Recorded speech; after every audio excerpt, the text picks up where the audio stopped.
Hey, what's good? What's good? We are back. Another episode of the Paul Picker Podcast, aka Triple P, aka the Common Sense Podcast, your source for music, sports, politics, world events, and much, much more. Today, I'm going to react to a video of Anton Daniels talking about the Vlad TV and Marlon Wayans controversy, where Vlad requested an interview and Marlon Wayans came back with an asking price of $40,000 for the interview, and Vlad decided to call him out in the interview, and Marlon decided to react. Let's see what's going on, and I'm gonna give my opinion after we hear what Anton Daniels, one of my favorite content creators, has to say. And I've been slagging on these reaction videos. I'm gonna ramp these reaction videos up, and don't forget my Monday movie reviews on Mondays.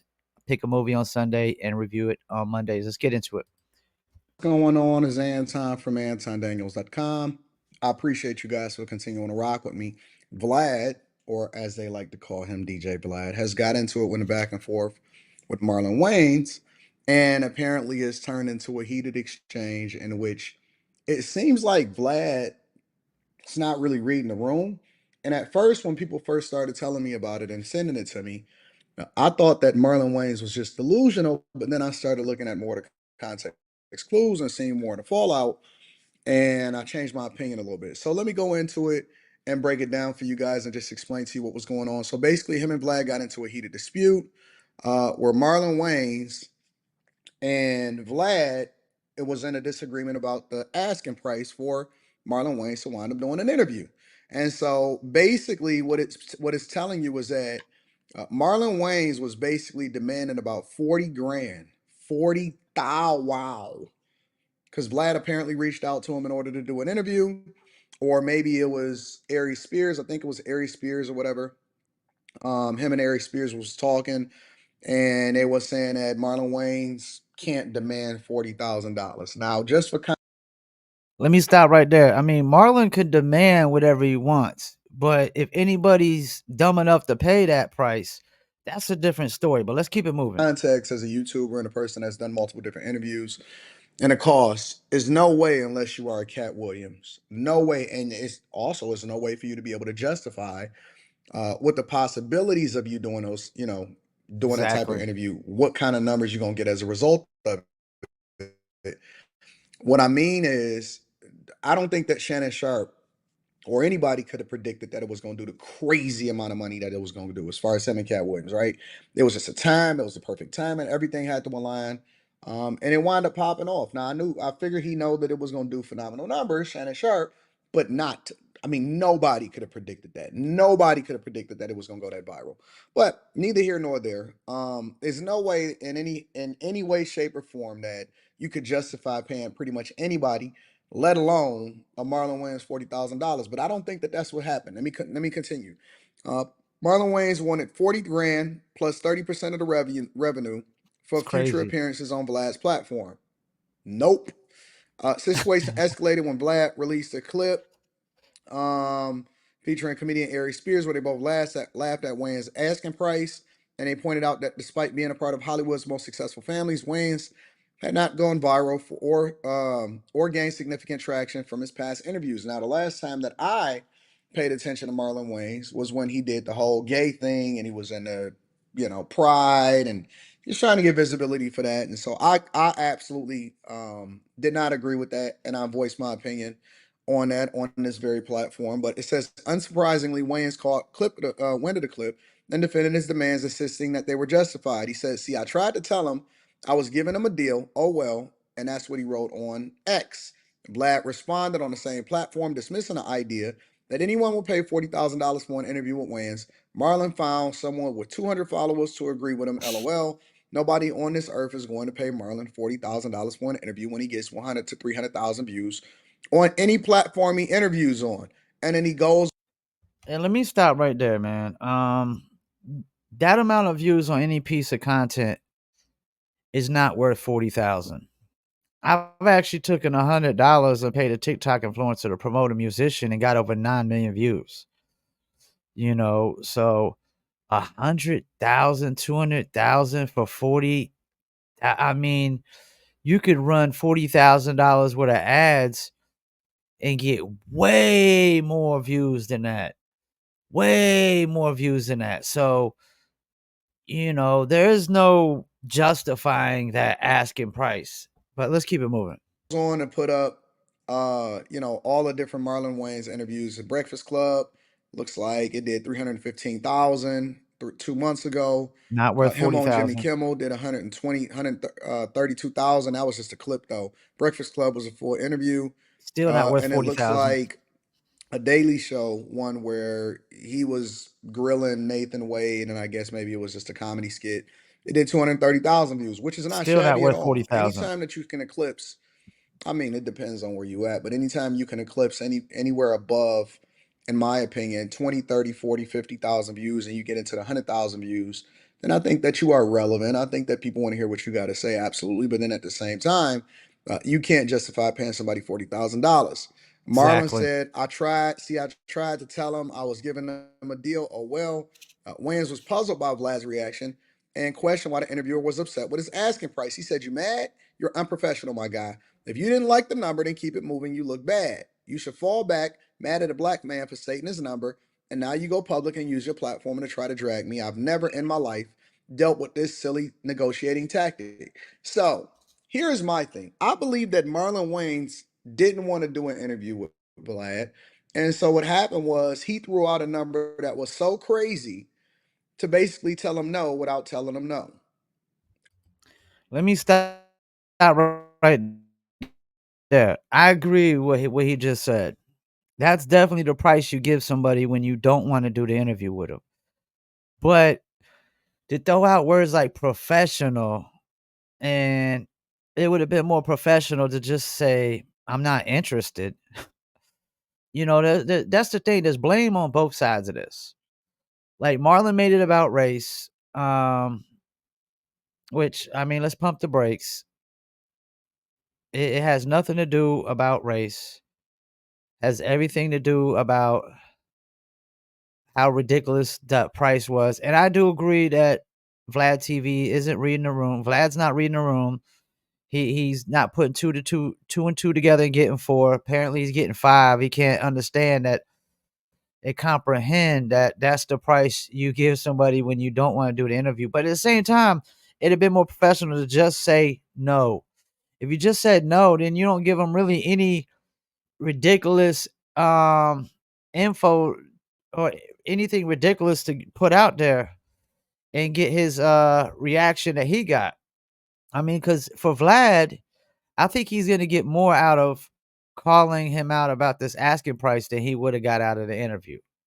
He's getting more relevancy, probably more views and more people talking about it than the interview. So to me, there's blames on both sides. Yeah, it's unprofessional to just go out there and start, you know, telling people's business on the internet and stuff like that. Y'all had a business conversation, or it was something dealing with business, and now you upset because business didn't go your way, and you want to get out there and call people out. At the same time, I don't feel like it has anything to do with race. Vlad is just not applying common sense. And don't get me wrong, like when Marlon called him out and said, about him never showing his face in his interviews, I agree with Marlon on that. I hate the fact that Vlad doesn't show his face. I think it gives people the ammunition to feel like you're definitely using us to get rich. You're using hip hop culture or black culture to get rich.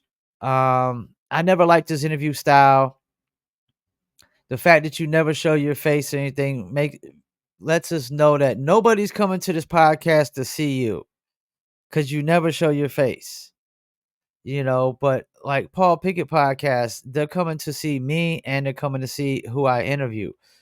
And I could hold down a whole podcast without an interview by myself, but apparently Vlad can't.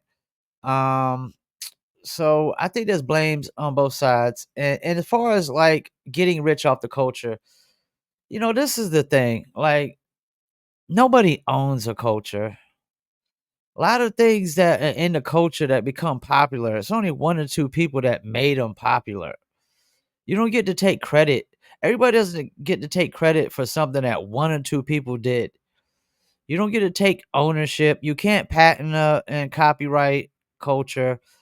You can either create culture You people can embrace culture and follow it, or people can dislike it and not follow it. That's it, man. Like you don't get to take ownership over something. Everybody doesn't get to take ownership over something that one or two people made popular. Just like baggy pants, Crisscross and Jermaine Dupri made sagging popular in the culture. They made baggy pants popular in the culture at one time, but the whole culture doesn't get to take credit because they weren't the ones that had the impact of making everybody follow that trend in the culture.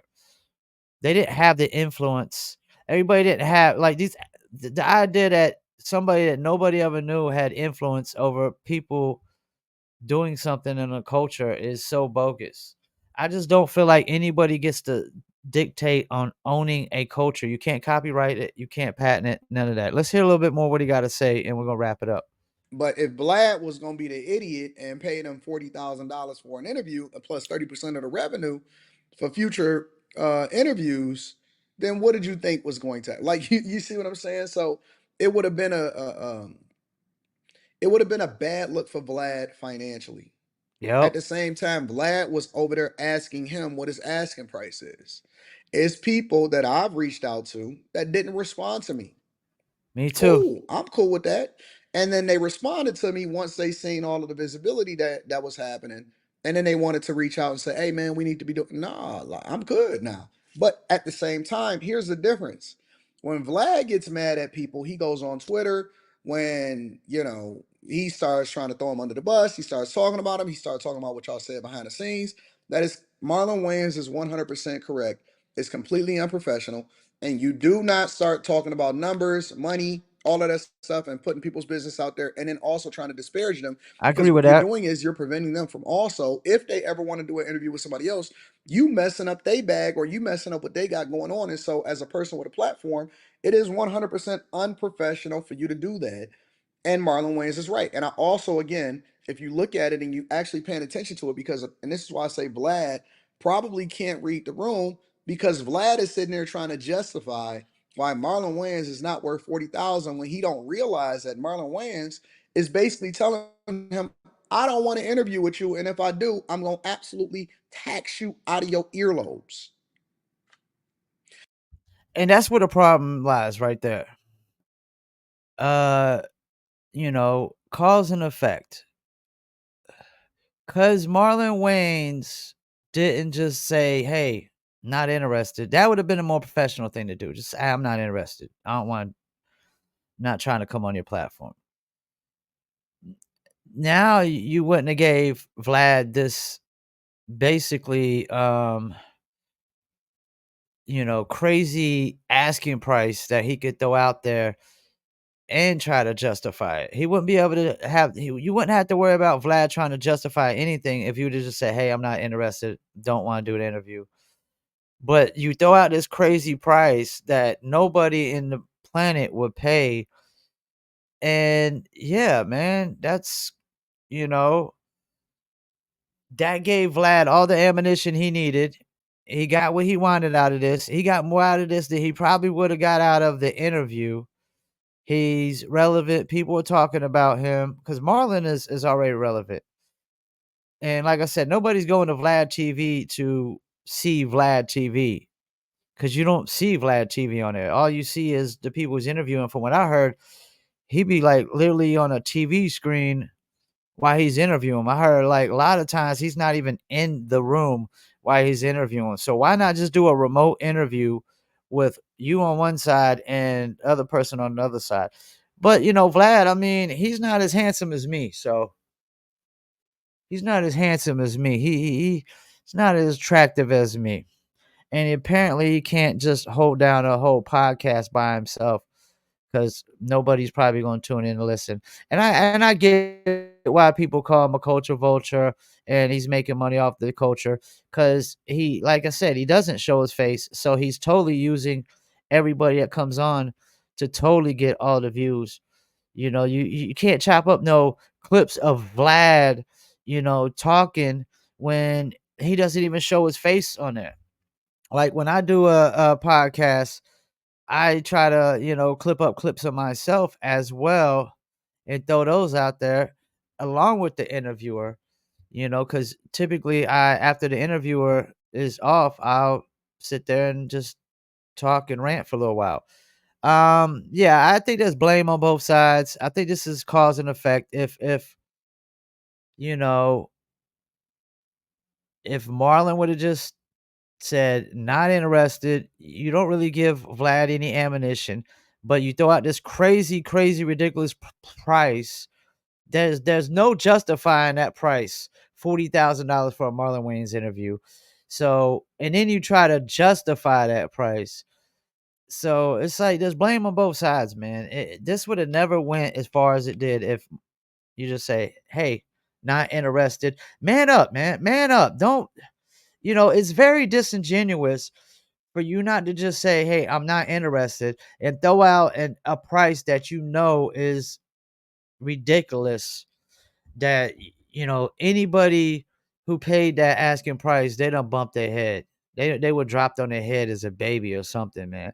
Like that's a charity price at that price. You're not never gonna see any of that revenue back, man. You see maybe a few thousand of that revenue back, but you talking about that's $36,000 of straight charity.